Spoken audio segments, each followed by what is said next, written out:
کی آواز نے مجھے لمحاتی طور پر سن کر کے رکھ دیا تھا، لیکن میں نے فوراً ہی اپنے اعصاب پر قابو پا لیا۔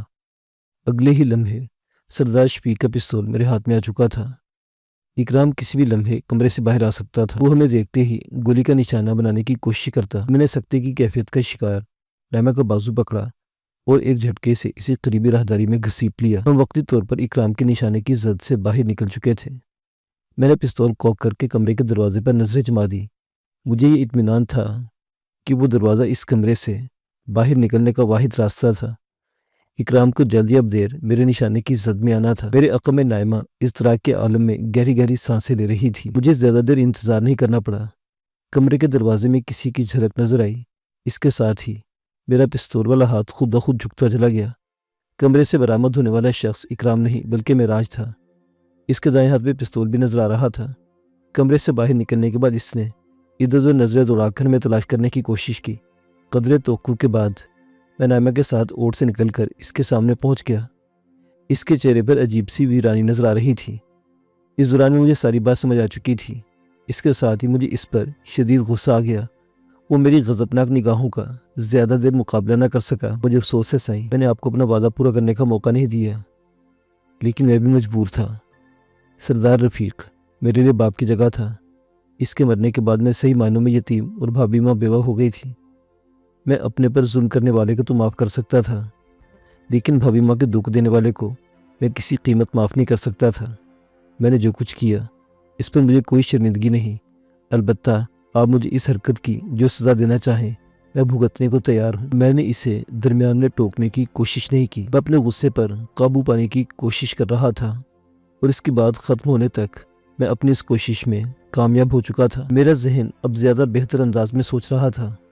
اس نے جو کچھ کیا اس میں بالکل حق بجانب تھا۔ اس کی جگہ میں ہوتا تو شاید میں بھی یہی کرتا۔ میں اپنے ذاتی مجرم کو تو معاف کر سکتا تھا، کسی اور کے مجرم کی سزا کے تعین کا اختیار مجھے نہیں تھا۔ تم نے جو کچھ کیا شاید وہی درست تھا۔ ویسے بھی اس کی جاں بخشی کا وعدہ میں نے کیا تھا، تم نے نہیں۔ بہرحال جو ہونا تھا ہو چکا، اب آگے کی سوچو۔ ہم تینوں کمرے میں آ گئے۔ معراج نے صرف ایک گولی چلائی تھی اور اس کے نشانے کی پختگی کا اس سے اندازہ لگایا جا سکتا تھا کہ وہ گولی سیدھی اکرام کی پیشانی پر لگی تھی اور اسے زندگی کی آزار سے نجات دلا گئی تھی۔ مرتے وقت شاید اسے حیران ہونے کا موقع بھی نہیں مل پایا تھا۔ شام کا اندھیرا پھیلتے ہی معراج کدال اور بیلچہ اٹھائے حویلی سے باہر نکل گیا۔ گھنٹہ بھر بعد وہ واپس لوٹا تو سرد موسم کے باوجود پسینے میں شرابور تھا۔ میں نے اسے نصف گھنٹے آرام کا موقع دیا۔ اس کے بعد ہم نے اکرام کی لاش کو پلنگ کی چادر میں لپیٹا اور اسے اس کی آخری آرام گاہ کی جانب لے چلے۔ نائمہ اس ویران حویلی میں تنہا ٹھہرنے کو تیار نہ تھی، لہٰذا وہ بھی اکرام کے جنازے میں شریک ہو گئی۔ درختوں کے گھنے جھنڈ میں کھودا گیا قبرنما گھڑا اچھا خاصا گہرا تھا۔ میں نے معراج کے ساتھ مل کر اکرام کو اس میں اتار دیا اور پھر ہم دونوں نے مل کر اسے مٹی سے بھر دیا۔ اکرام کی قبر تیار تھی۔ اس کی آخری رسومات کے موقع پر مکمل خاموشی طاری رہی۔ حویلی کی جانب واپسی کے دوران بھی ہم تینوں میں سے کسی نے زبان نہیں کھولی تھی۔ حویلی میں پہنچ کر نائمہ نے کھانا تیار کیا، لیکن ہم تینوں ہی بے دلی سے چند لقمے کھانے کے بعد دستکش ہو گئے۔ میں نے ماحول کی افسردگی اور کشیدگی دور کرنے کے لیے ادھر ادھر کی باتیں کرنے کی کوشش کی، لیکن پھر اسے بے سود جان کر میں ایک بار پھر خاموش ہو گیا۔ وہ سرد اور بے آرام رات بھی بالآخر گزر ہی گئی۔ صبح ہونے تک میری طرح نائمہ اور معراج بھی اپنے آپ پر قابو پا چکے تھے اور خاشے حشاش بشاش نظر آ رہے تھے۔ اب تم ہمیں جلدی سے کراچی پہنچا دو۔ میں نے ناشتے کے بعد معراج سے فرمائش کی، اس سے پہلے کہ کوئی مصیبت ہمارے سر پر آن پڑے، ہم اس علاقے سے نکل جانا چاہتے ہیں۔ نائمہ نے بھی میری تائید کی۔ ٹھیک ہے سائیں، جیسے آپ کی مرضی، آپ لوگ تیاری کر لیں، 3 دیر میں گاڑی چیکنگ کر لیتا ہوں، معراج نے کہا اور کمرے سے باہر نکل گیا۔ نائمہ کسی گہری سوچ میں نظر آ رہی تھی۔ میں نے اسے ڈسٹرب کرنے کی کوشش نہیں کی۔ چند لمحوں بعد وہ خود ہی مجھ سے مخاطب ہوئی۔ میں سوچ رہی تھی کہ کیا ہمارا اس گاڑی میں نوری آباد پولیس اسٹیشن کے پاس سے گزر کر جانا مناسب ہوگا؟ میرا مطلب ہے سردار شفیق کے قتل کی خبر جنگل کی آگ کی طرح پورے علاقے میں پھیل چکی ہوگی۔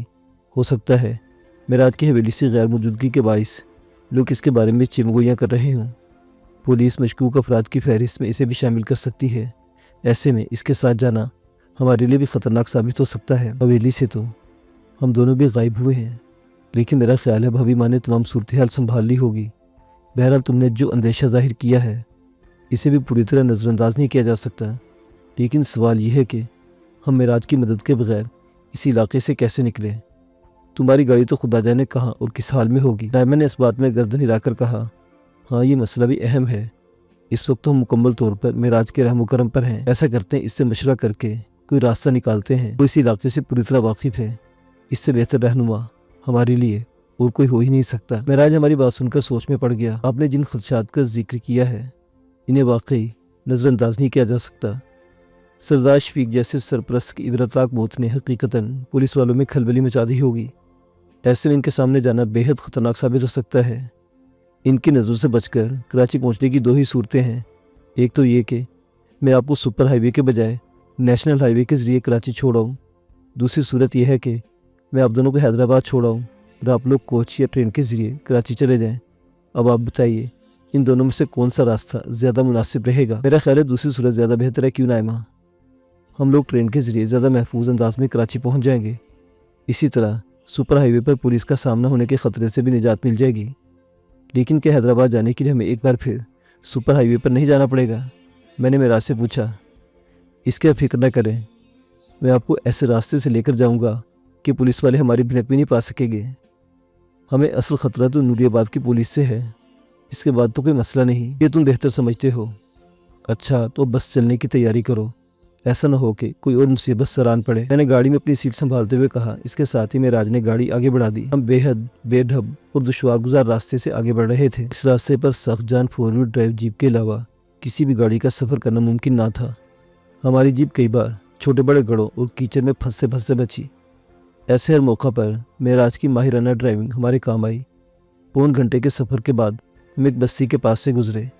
اس کے بعد ہماری گاڑی ایک کچی سڑک پر پہنچ گئی۔ اب ہمیں بے ہنگم گھڑوں سے نجات مل چکی تھی۔ معراج بھی زیادہ مطمئن نظر آ رہا تھا، تاہم ہمارا یہ سفر زیادہ دیر جاری نہ رہ سکا۔ سڑک پر چند کلومیٹر کا فاصلہ طے کرنے کے بعد ہمیں رک جانا پڑا۔ اس مقام پر سڑک کے دونوں طرف گہری دلدل تھی، جبکہ تنگ سڑک کے عین وسط میں ایک بیل گاڑی اس حالت میں کھڑی تھی کہ اس کا ایک پہیہ کئی حصوں میں بڑھ چکا تھا۔ 2 افراد اس پہیے پر آہنی گھیرا چڑھا کر اسے دوبارہ قابل استعمال بنانے کی کوشش کر رہے تھے۔ معراج نے ہارن بجا کر انہیں راستے سے ہٹنے کا اشارہ کیا، لیکن انہوں نے بے وسیع سے شانے چکانے پر اکتفا کیا۔ محض ایک پہیے کے ساتھ بیل گاڑی چند فٹ بھی چلنے کے قابل نہ تھی۔ معراج کے دوبارہ ہارن بجانے پر ان میں سے بڑی عمر کا خستہ حال شخص ہمارے پاس آ کھڑا ہوا۔ صحیح ہمیں بھی بہت جلدی ہے، لیکن کیا کرے، گاڑی کا پہیہ ٹوٹ گیا ہے۔ تم ہمارے ساتھ مل کر ہماری گاڑی ایک طرف کروا دو تو بڑی مہربانی ہوگی۔ اس دوران میں نائمہ بغور بیل گاڑی کا جائزہ لے رہی تھی۔ اس نے پوچھا، تم نے گاڑی میں کس کو لٹا رکھا ہے؟ کیا کوئی بیمار ہے؟ بی بی سائیں میری بہو ہے، اس پر دورے پڑتے ہیں۔ ہم نے اسے چھتری والے سائیں بابا کو دکھایا تھا۔ اس نے بتایا کہ اس پر جن کا سایہ ہے، اگر ہم 7 جمعراتوں تک اسے جھاڑو دلواتے رہیں تو یہ بالکل ٹھیک ہو جائے گی۔ لیکن آج تو منگل ہے، آج اسے کہاں لے جا رہے ہو؟ نائمہ نے تشویش آمیز لہجے میں پوچھا۔ مجھے تو یہ بے ہوش لگ رہی ہے، آج اس پر اچانک شدید دورہ پڑ گیا تھا۔ پہلے تو چیختی چلاتی اور دیواروں سے ٹکرے مارتی رہی۔ جب ہم نے اسے 4 پہی سے باندھ دیا تو اس کا جسم اکڑنے لگا اور منہ سے جھاگ نکلنے لگا، پھر یہ بے ہوش ہو گئی۔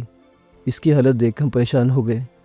ہم اسے گاڑی میں ڈال کر چھتری والے سائیں کے پاس جا رہے تھے کہ گاڑی کا پہیہ ٹوٹ گیا۔ یہ بھی اسی خبیث جن کی کارستانی ہے بی بی سائیں، جوان العمر شخص نے پہلی بار گفتگو میں حصہ لیتے ہوئے کہا۔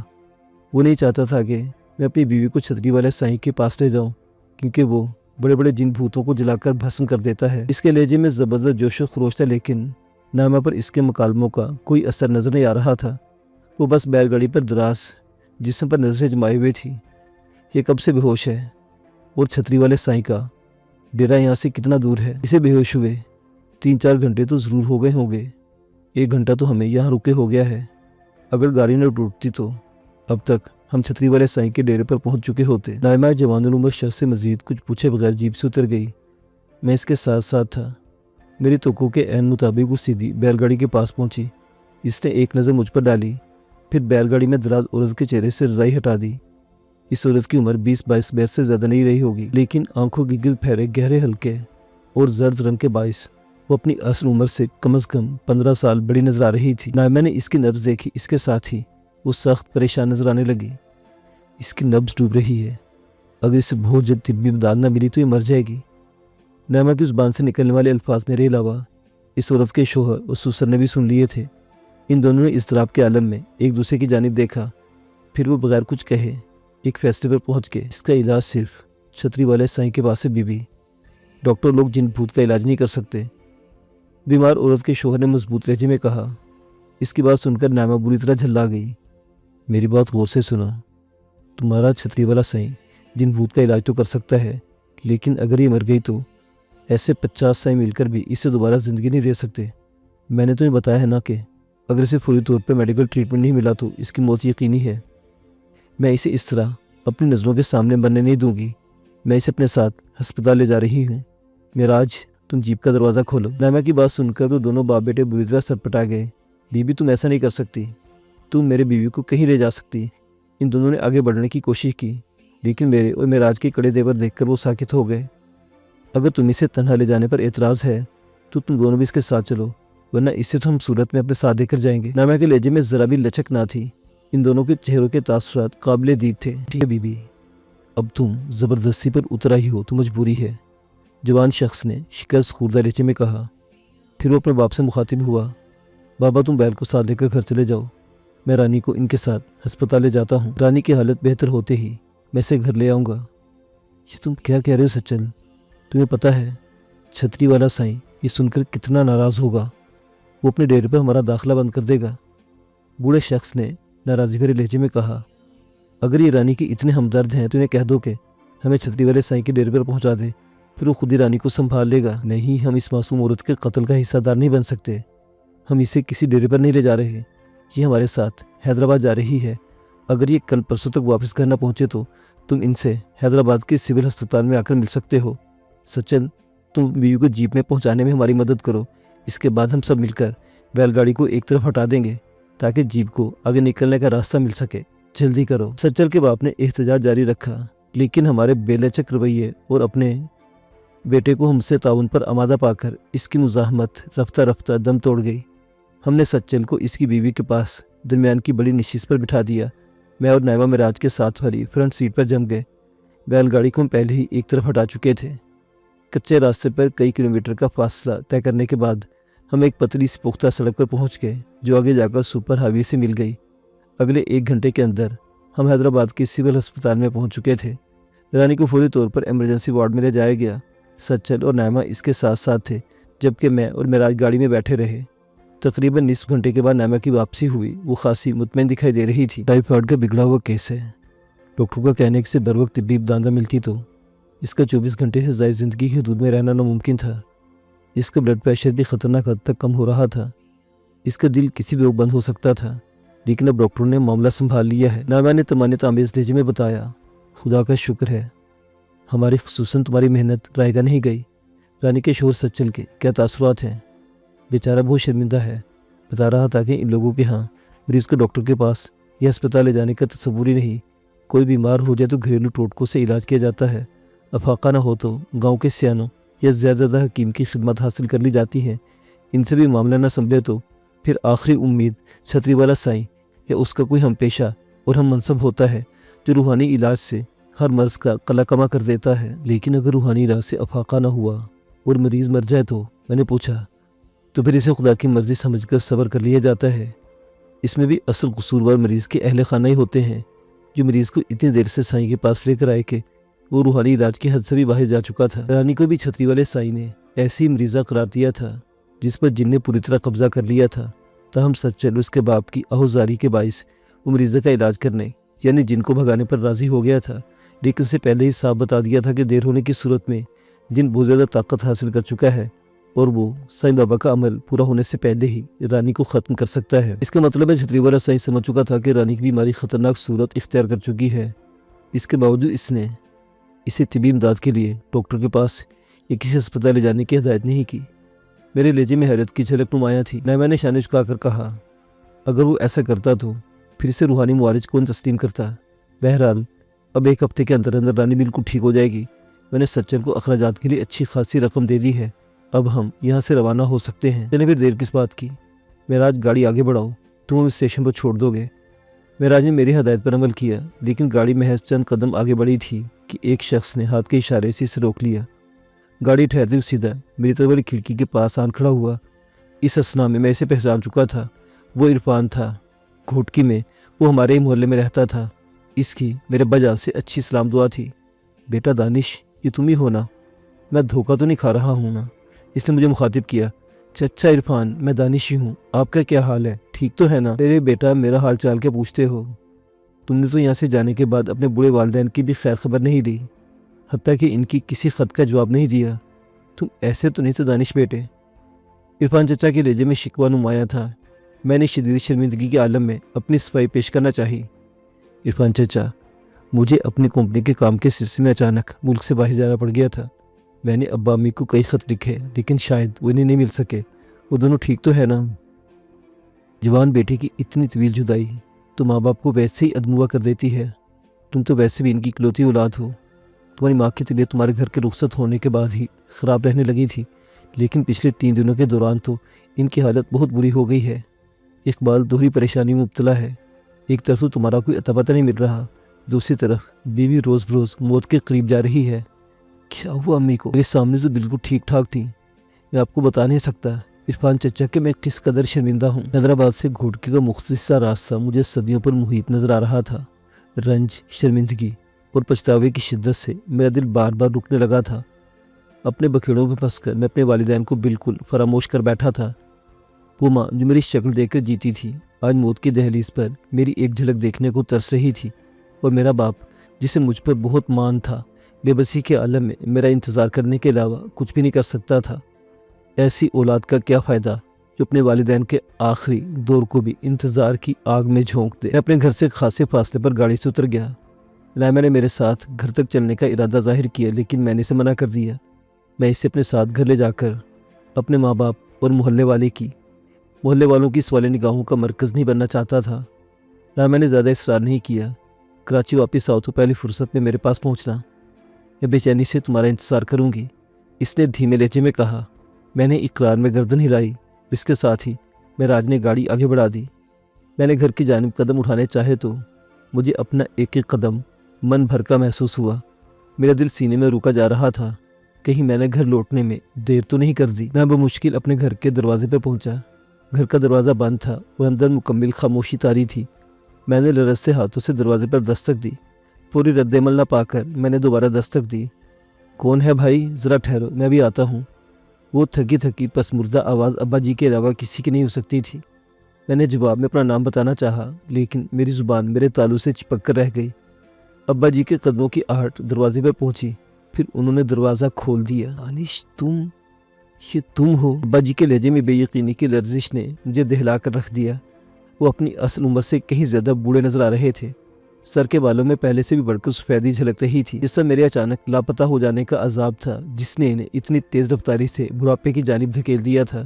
قبل اس کے کہ میں کوئی جواب دے پاتا، ابا جی نے مجھے سینے سے لپٹا لیا۔ کہاں چلا گئے تھے میرے بچے؟ تم نے تو ہمیں بالکل ہی بھلا دیا۔ کیا تو ہماری کسی بات سے ناراض ہو گیا تھا؟ ایسا نہ کہیں ابا جی، میں نے گلوگر لہجے میں کہا۔ یہ سب میری نالائقی ہے، میری بدبختی ہے کہ میں تم دونوں کے قدموں کو چھوڑ کر چلا گیا تھا۔ مجھے گھر سے جانے کے بعد ایک پل کے لیے بھی چین نہیں ملا۔ مجھے امی جان کے پاس لے چلے۔ عرفان چچا نے بتایا تھا کہ وہ سخت بیمار ہے۔ اپنی زبان بند رکھو۔ رقیہ کو اپنی بیماری کے بارے میں علم نہیں، اور میں چاہتا ہوں وہ بے خبر ہی رہے، ورنہ اس کے آخری دن مزید اذیتناک ہو جائیں گے۔ ابا جی نے دبی آواز میں کہا۔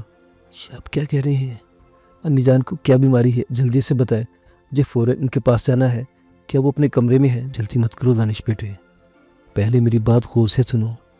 تمہاری ماں کو خون کا کینسر ہے۔ ڈاکٹروں کا کہنا ہے کہ اس کا مرض اتنی شدت اختیار کر چکا ہے کہ اس کا علاج پاکستان میں ممکن نہیں۔ اسے جلد از جلد کسی ذکی یافتہ ملک یعنی امریکہ یا انگلینڈ نہیں لے جایا گیا تو یہ چند ماہ سے زیادہ عرصہ زندہ نہیں رہ سکے گی۔ تم تو ہماری مالی حالت سے بخوبی واقف ہو۔ ہم اسے امریکہ یا انگلینڈ تو کیا، کراچی کی کسی اچھے اسپتال میں بھی لے جا سکتے ہیں۔ دوا کرنا تو میرے بس میں ہے نہیں۔ ایسے میں تمہاری ماں کی زندگی کے لیے صرف دعا ہی کی جا سکتی ہے۔ اب کوئی فکر نہ کرے ابا جی، اللہ نے چاہا تو سب کچھ ٹھیک ہو جائے گا۔ میں اپنی ماں کو ایسی بے بسی کی موت نہیں مرنے دوں گا۔ میں انہیں ہر قیمت پر بیرون ملک بھجواؤں گا تاکہ ان کا مکمل علاج ہو سکے۔ اس کے لیے مجھے اپنے آپ کو فروخت بھی کرنا پڑا تو میں اسے قطعاً گریز نہیں کروں گا۔ بس آپ مجھے امی جان کے قدم چھو لینے دیں۔ امی جان پر نظر پڑتے ہی میرا دل دھک سے رہ گیا۔ وہ ہڈیوں کا پنجر بن کر رہ گئی تھی، آنکھیں حلقوں میں دھنس گئی تھیں۔ وہ فربا تو پہلے بھی نہیں تھی، لیکن اب تو بالکل ہی نحیف نظر آ رہی تھی۔ میں نے آگے بڑھ کر ان کے ہاتھ چوم لیے۔ شاید ان کی مامتا نے بر وقت انہیں میری آمد سے آگاہ کر دیا تھا۔ ان کی آنکھیں بعد میں کھلی۔ پہلے ان کی زبان سے میرا نام نکلا، دانش۔ جی ہاں امی جان، میں دانش ہوں، آپ کا دانش۔ آنکھیں کھولے امی جان، میں آپ کا نالائق بیٹا واپس لوٹ آیا ہے۔ میری آواز کانوں میں پڑتے ہی انہوں نے آنکھیں کھول دی۔ انہوں نے گویا مجھے پہچاننے کی کوشش کی۔ اگلے ہی لمحے ان کے زرد چہرے پر خوشیاں جگمگا اٹھی۔ دانش، میرا بیٹا، میرا لال۔ امی جان کی آواز کی لرزش نے مجھے دہلا کر رکھ دیا۔ میرے ضبط کے بندھن ٹوٹ گئے۔ میں ان سے لپٹ کر زاروں کی طرح رونے لگا۔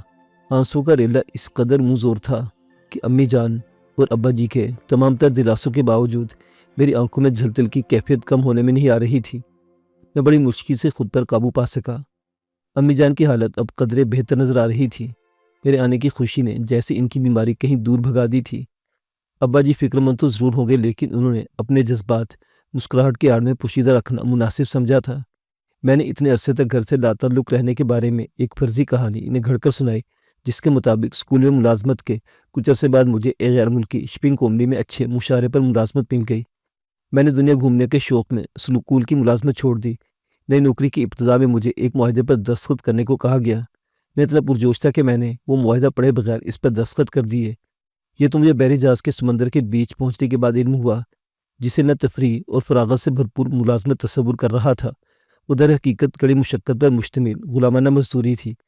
اس پر ستم یہ تھا کہ جس معاہدے پر میں بغیر پڑھے دستخط کر چکا تھا، اس کی روح سے میں کمپنی کی مرضی کے بغیر شپ پر سے زمین پر قدم نہیں رکھ سکتا تھا۔ ایک مخصوص مدت پوری ہونے سے پہلے میں چھٹیاں لینے کا اہل بھی نہیں تھا۔ وہ ایک سست رفتار باربردار جہاز تھا جو دنوں کا سفر مہینوں میں طے کرتا تھا اور کئی ہفتوں تک دور افتادہ بندرگاہوں پر لنگر انداز رہتا تھا۔ میں اس ملازمت سے جلدی بیزار ہو گیا، لیکن نجات کی کوئی صورت نہیں تھی، کیونکہ میری تمام قانونی دستاویزات کمپنی کی تحویل میں تھی۔ ماہانہ تنخواہ بھی کمپنی کے پاس جمع رہنا تھی اور اس معاہدے کی مدت پوری ہونے کے بعد یکمشت ادا ہونا تھی۔ گزشتہ تمام عرصے کے دوران میں اسی بحری جہاز کا قیدی بنا رہا۔ ابتدا میں نے گھر ایک دو خط ارسال کیے تھے، لیکن یقین ہونے کے بعد کہ یہ خط اپنی منزل تک نہیں پہنچ جاتے، مجبوراً یہ سلسلہ بھی ترک کرنا پڑا۔ خدا کر کے میری ملازمت کی مدت پوری ہوئی اور میں گھر واپس لوٹ سکا۔ اب جی اور امی جان نے میری یہ کہانی جوں کی تو تسلیم کر لی۔ میں نے انہیں بتایا کہ میں نے ملازمت کے دوران میں جو پیسے کمائے وہ کراچی کے ایک بینک میں جمع ہے۔ وہ رقم بہت زیادہ تو نہیں، تاہم اتنی ضرور ہے کہ امی جان کو علاج کے لیے بیرون ملک بھجوانے کے لیے ابتدائی انتظامات مکمل کیے جا سکیں گے۔ میں کل ہی کراچی جا کر وہ رقم بینک سے نکلوا لوں گا۔ اس کے بعد ہم ڈاکٹر سے ایک بار پھر تفصیلی ملاقات کریں گے۔ آپ دونوں تیار رہیں، ہمیں ویزے کے لیے کراچی اور ممکن ہے اسلام آباد بھی جانا پڑے۔ آپ فکر نہ کریں، میں باقی رقم کا انتظام بہت جلد کر لوں گا۔ کراچی میں میرے بہت اچھے دوست ہیں، میں ان سے قرض لے سکتا ہوں جو میں اپنی سہولت کے مطابق چکاتا رہوں گا۔ قرض لینے کی ضرورت نہیں ہے دانش بیٹے، ابا جی نے دھیمے لہجے میں کہا۔ ہم اپنی آدھی زمین فروخت کر دیں گے۔ اس علاقے میں انڈسٹریل ایریا بننے والا ہے، ہمیں اپنی زمین کی اچھی قیمت مل جائے گی۔ اس بارے میں سوچیں گے۔ امی جان آپ بھی تو کچھ بولے نا، تم گھر واپس آ گئے ہو۔ اب میں بالکل ٹھیک ہو جاؤں گی، تم میری نظروں کے سامنے رہو، مجھے اور کسی علاج کی ضرورت نہیں۔ تم اب مجھے چھوڑ کر نہیں جاؤ گے نا؟ امی جان نے میرے ہاتھ چومتے ہوئے کہا۔ اس اثناء میں دروازے پر دستک ہوئی۔ آپ بیٹھے، میں دیکھتا ہوں، میں نے ابا جی سے کہا اور گھر کے دروازے پر پہنچ گیا۔ معاف کیجیے گا، آج مجھے کچھ دیر۔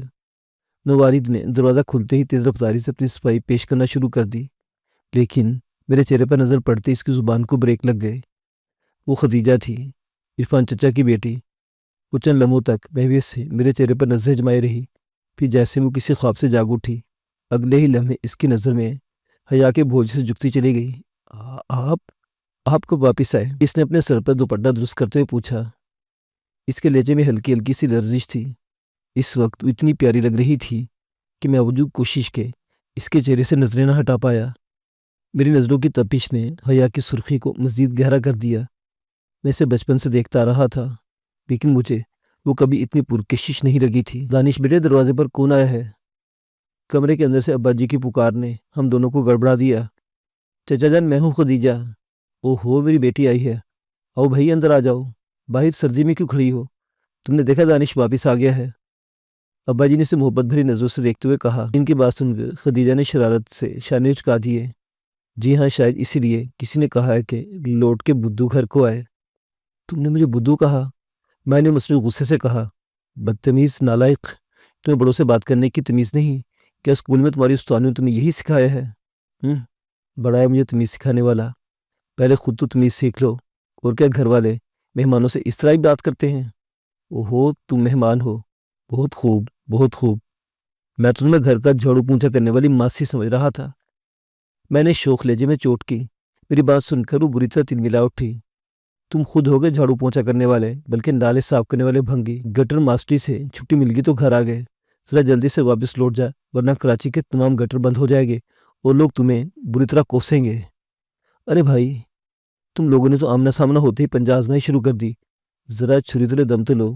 ابا جی نے ہنستے ہوئے کہا، خدیجہ تم جلدی سے روٹی پکا لو، دانش کو بھوک لگی ہوگی۔ روٹی تو میں پکا ہی لوں گی، لیکن پتہ نہیں شہری بابو کو ہم دیہاتیوں کے ہاتھ کا کھانا بھی پسند آئے گا یا نہیں۔ خدیجہ جملے بازی سے باز آنے والی کہاں تھی؟ میں نے اسے گھور کے دیکھا۔ مجھے دیہاتیوں کے ہاتھ کا کھانا کھاتے ہیں اس سے کوئی اعتراض نہیں، بشرط یہ کہ ہاتھ اچھی طرح دھو کر کام شروع کرتے ہوں۔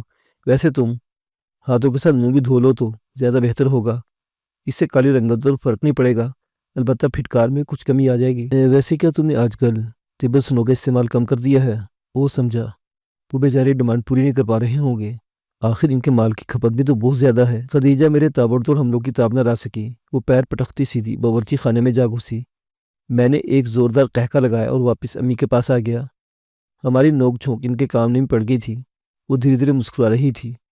خدیجہ بہت اچھی ہے، اس اتنا تنگ نہ کرو، میرے بیمار ہونے کے بعد سے گھر کا سارا کام اس نے سنبھال رکھا ہے، اللہ سے لمبی عمر دے، خوشیاں نصیب کرے، اس نے بیٹے سے بڑھ کر میری خدمت کی ہے۔ اچھا تو آپ بھی اس کی طرفدار ہیں؟ آپ کو میرا تنگ کرنا تو نظر آ گیا، لیکن آپ نے سنا کہ وہ کیسا ترکی بہ ترکی جواب دے رہی تھی؟ اس کے منہ میں زبان نہیں بلکہ گز بھر کا ڈنڈا ہے جو ہر وقت لہراتا رہتا ہے۔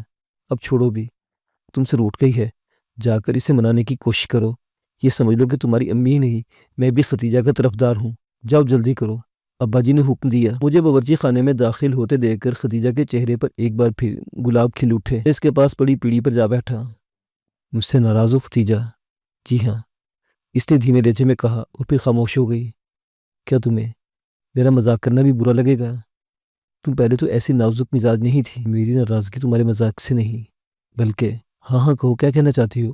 میں نے اس کی حوصلہ افزائی کی۔ میں اندازہ نہیں کہ تمہارے اتنے طویل عرصے تک لاپتہ رہنے سے ہم لوگ کتنی پریشانی میں مبتلا رہے۔ مجھے کم از کم تم سے امید نہیں تھی کہ تم اتنی بے پرواہی کا مظاہرہ کرو گے۔ چچی جانو میں تمہاری سلامتی نہ جانے کتنے نفلی روزے رکھ چکے ہیں۔ خدیجہ گہری سنجیدہ بلکہ رنجیدہ نظر آ رہی تھی۔ اس کی حالت دیکھ کر مجھے مجبوراً سنجیدگی اختیار کرنا پڑی۔ میں اتنے عرصے تک گھر سے لاتعلق رہنے کے حوالے سے امی جان ربا جان کو سب کچھ تفصیل سے بتا چکا ہوں۔ بس یہ سمجھ لو کہ میں ایک طرح کی قید میں تھا۔ مجھے جو ہی فرار ہونے کا موقع ملا میں سیدھا گھر واپس آ گیا۔ میں اس دوران بے شمار جان لیوا مراحل سے گزر چکا ہوں۔ شاید تم لوگوں کی دعاؤں کے باعث میں زندہ سلامت رہا ہوں، ورنہ موت متعدد بار مجھے چھوتی ہوئی گزر چکی ہے۔ بہرحال یہ باتیں ماضی کا حصہ بن چکی ہیں۔ اب مجھے امی جان کے علاج کی رقم کا انتظام کرنا ہے۔ میں کل یا پرسوں دوبارہ کراچی جا رہا ہوں، لیکن اب میں زیادہ دیر نہیں لگاؤں گا، بلکہ کام پورا ہوتے واپس لوٹ آؤں گا۔ تو میری کامیابی کے لیے دعا کرنا، میری دعائیں ہمیشہ تمہارے ساتھ رہیں گی۔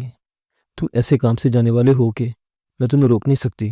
بہرحال تم اپنا وعدہ یاد رکھنا۔ خدیجہ کے لہجے میں تحکم کی ہلکی سی جھلک موجود تھی، جیسے سے یقین ہو کہ میں اس کا کہا ٹال نہیں سکوں گا، اور مجھے اس لمحے یوں لگ رہا تھا جیسے اس کا یہ یقین غلط بھی نہیں۔ خدیجہ اور میں ایک ساتھ کھیل کود کر بڑے ہوئے تھے، ہم میں خاصی بے تکلفی بھی تھی، لیکن میں نے اسے کبھی جذباتی طور پر خود سے اتنا قریب محسوس نہیں کیا تھا۔ نہ ہی خدیجہ نے کبھی اتنی سنجیدگی سے مجھ پر اپنا استحقاق جمانے کی کوشش کی تھی۔ یہ شاید سب اس دوری کا کرشمہ تھا جو ہم دونوں کے بیچ حائل ہو گئی تھی۔ گویا اس دوری نے ہم دونوں کو ایک دوسرے کے قریب کر دیا تھا۔ مجھے اندازہ تھا کہ ابا جی اور امی جان خدیجہ کو پسند کرتے ہیں اور مستقبل میں اسے مستقل طور پر اپنے گھر لانے کے خواہش مند تھے۔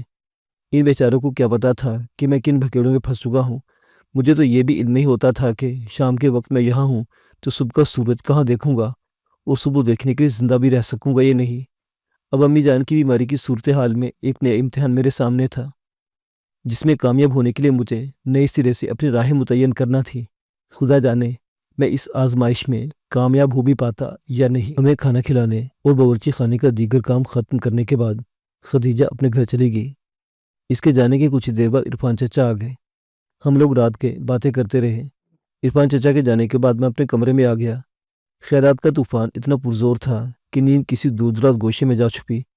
بظاہر لاکھوں روپے میری دسترس میں تھے۔ کلفٹن میں واقع میرے بنگلے کا سیف نوٹوں سے بھرا پڑا تھا۔ میرے بینک اکاؤنٹ میں بھی کئی لاکھ روپے جمع تھے۔ میں یہ تمام سرمایہ حاصل کرنا چاہتا تھا تو میری راہ میں کوئی ظاہری رکاوٹ نہیں تھی۔ مسئلہ یہ تھا کہ اس صورت میں میرا ایک بار پھر ڈولی کے گروہ کی نظروں میں آ جانا یقینی تھا، اور میں ہر ممکن طور پر اس سے بچنا چاہتا تھا، کیونکہ اس طرح مجھے ایک بار پھر ان کا مراد یافتہ قیدی بننا پڑتا۔ وہ مجھ سے ڈائری حاصل کرنے کی امید رکھتے تھے، جبکہ یہ امید پوری کرنا میرے بس میں نہیں۔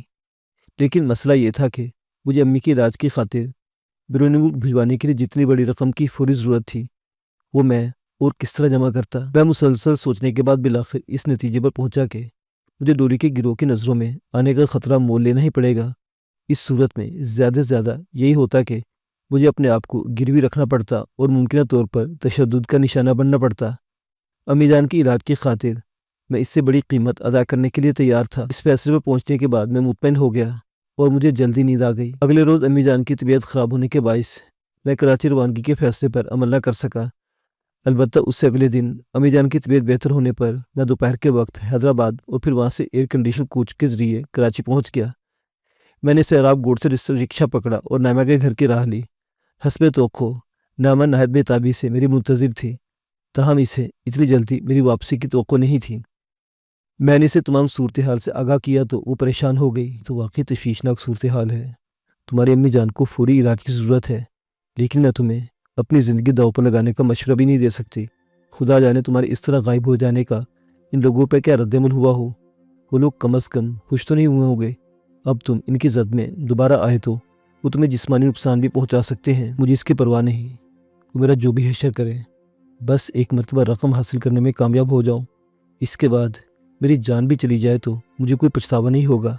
میں فیصلہ کر چکا ہوں کہ ہر قیمت پر یہ رقم حاصل کر کے رہوں گا۔ میرا پرخلوص مشورہ یہ ہے کہ تم جذباتی ہونے سے گریز کرو۔ ایسا نہ ہو کہ تمہاری جلد بازی سے تمہیں بھی نقصان پہنچ جائے اور رقم بھی ہاتھ نہ آئے۔ جو کچھ بھی کرنا ہے خوب سوچ سمجھ کر پوری منصوبہ بندی سے کرو۔ مجھے یقین ہے کہ ہم مل کر سوچ بچار کریں تو کوئی ایسی ترکیب سوچ سکتے ہیں جس میں کم سے کم خطرہ ہو اور کامیابی بھی زیادہ امکانات ہوں۔ میں جلد بازی نہیں کرنا چاہتا، لیکن جہاں تک میں سوچ سکا ہوں اس کے مطابق میں یہ کام ڈولی کے گروہ کی نظروں میں آئے بغیر مکمل نہیں کر سکتا۔ میرا کلفٹن والا ٹھکانہ تو نظروں میں ہوگا، اس کے ساتھ ساتھ انہوں نے میرے بینک اکاؤنٹ کی مسلسل نگرانی کا بھی یقیناً کوئی بندوبست کر رکھا ہوگا۔ میرے پاس بینک کی چیک بک نہیں، مجھے یقین ہے کہ میں جو ہی نئی چیک بک حاصل کرنے کی کوشش کی ان لوگوں کی نظروں میں آ جاؤں گا۔ اب تمہیں بتاؤ میں یہ خطرہ مول لیے بغیر کیسے مطلوبہ رقم حاصل کر سکتا ہوں۔ میرے ذہن میں ایک ترکیب آئی ہے جو اگر کامیاب ہو گئی تو تمہارے بینک گئے بغیر بھی تمہارا کام ہو سکتا ہے۔ بالفرض اگر تمہیں بینک جانا بھی پڑا تو تمہارے وہاں ٹھہرنے کا وقفہ بہت مختصر ہوگا۔ یہ تو بہت اچھی بات ہے، جلدی بتاؤ تم نے کیا سوچا ہے؟ میں نے خوش ہو کر کہا، دیکھو میں بینک جا کر ڈراپ فارم لے آتی ہوں، تم اس ڈراپ فارم کے ذریعے اپنے اکاؤنٹ میں سے مطلوبہ رقم میرے بینک اکاؤنٹ میں منتقل کر دینا۔ میں وہ رقم اپنے اکاؤنٹ سے نکال کر تمہارے حوالے کر دوں گی۔ ہو سکتا ہے بینک والے اس رقم کی منتقلی کے لیے تم سے رابطے کر کے تصدیق کرنا چاہیں۔ اس صورت میں تمہیں صرف چند منٹوں کے لیے بینک جانا پڑے گا۔ خدا کر اس کی نوبت ہی نہ آئے، تم کل ہی بینک سے ڈراپ فارم لے آؤ۔ یہ کام جتنی جلدی ہو جائے اچھا ہے، لیکن تمہیں مجھ سے ایک وعدہ کرنا ہوگا۔ کیسا وعدہ؟ تم کہو جو کہنا چاہتے ہو، تم سے انکار نہیں کر سکتی۔ وعدہ کرو اگر میں کسی مشکل میں پھنسا تو مجھے اس مشکل سے یاد دلانے کے لیے خود کو مصیبت میں نہیں ڈالو گی، بلکہ اس طرح مجھے دوہرے عذاب دوہری آزمائش کا سامنا کرنا پڑے گا۔ مجھے افسوس ہے دانش، میں تم سے وعدہ نہیں کر سکتی کیونکہ میں اس سلسلے میں قطعاً بے بس ہوں۔ تمہیں مشکلوں میں گھرا دیکھنے کے باوجود آرام سے بیٹھے رہنا میرے لیے ممکن نہیں۔ نائمہ نے دھیمے لہجے میں کہا، دیکھو نائمہ، میں تمہیں خواہ پابند نہیں کر رہا ہوں۔ اس وقت ابا جی اور امی جان کو سہارے کی ضرورت ہے۔ میری غیر موجودگی میں تم یہ ذمہ داری بخوبی نبھا سکتی ہو۔ میں سے ایک کا ان کی خدمت میں رہنا ضروری ہے۔ میں یہ سب اس سے کہہ رہا ہوں کہ بالفرض میں بینک ڈراپ کی تصدیق کے لیے جاؤں اور کسی الجھن میں پھنس جاؤں تو تم مجھے آزاد کرانے کے چکر میں پڑنے کے بجائے وہ رقم لے کر سیدھی ابا اور امی کے پاس چلی جانا۔ ایسی صورت میں امی کو علاج کے لیے بیرون ملک بھجوانے کا انتظام تمہیں کرنا ہوگا، اور مجھے یقین ہے تم یہ کام بخوبی کر سکتی ہو۔ نائمہ نے سخت مزاحمت کے بعد بالآخر میری بات مان لی۔ اس کے بعد ہم تفصیلی لاہ عمل مرتب کرتے رہے۔ اس کے بعد وہ اشیاء خرد و نوش کی خریداری کے لیے چلی گئی۔ اس کی واپسی پورے 2.5 گھنٹے بعد ہوئی۔ ہم رات کے گپ شپ کرتے رہے۔ نائمہ نے بتایا کہ اکرام کی موت کے بعد وہ خود کو بہت محفوظ اور ہلکا پھلکا محسوس کرتی ہے، تاہم وہ مستقبل قریب میں ڈیرے پر جانے کا کوئی ارادہ نہیں رکھتا۔ اگلے روز ہفتہ وار چھٹی تھی، لہٰذا نائمہ بینک سے ڈراپ فارم نہ لا سکی۔ میں نے ڈٹ کر کھائے پہ سو گیا۔ کئی گھنٹے بعد میری آنکھ کھلی تو نائمہ گھر سے غائب تھی، تاہم کچھ دیر بعد واپس لوٹی۔ رات کا کھانا ہم دونوں نے مل کر کھایا۔ نائمہ کا موڈ بے حد خوشگوار نظر آ رہا تھا۔ وہ بار بار قہقہ لگا رہی تھی۔ اس رات اس نے اپنی شہد بھری آواز میں غالب کی غزل سنا کر مجھ سے بے پناہ داد وصول کی۔ مدت ہوئی ہے یار کو مہماں کیے ہوئے، مدت ہوئی ہے یار کو مہماں کیے ہوئے، جوش قدا سے بزم چراغاں کیے ہوئے۔ اس سے اگلے روز نائمہ بینک جا کر ڈراپ فارم لے آئی۔